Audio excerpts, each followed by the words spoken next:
একদিনই এত মায়া লাগিয়ে দিবে এটা কখনো ভাবতে পারিনি। আমাদের আজকের দিনটা সম্পূর্ণ হলো।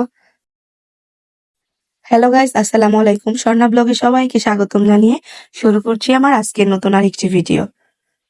আর কারো কথা নয়, তার কথাই বলছিলাম, যাকে আপনারা স্ক্রিনে দেখতে পাচ্ছেন তার কথাই বলছিলাম। কাল তো নিয়ে আসলো, আজই তাকে নাকি আল্লাহর রাস্তায় কুরবানি দেওয়া হবে। কিছু করার নেই, আর এটাকে আমাকে মানতেই হবে, ভিতরে যতই খারাপ লাগুক বা না লাগুক। কিন্তু একটা দিনে আমাদের সবকিছু মিলিয়ে অনেক মায়া লাগিয়ে গিয়েছে।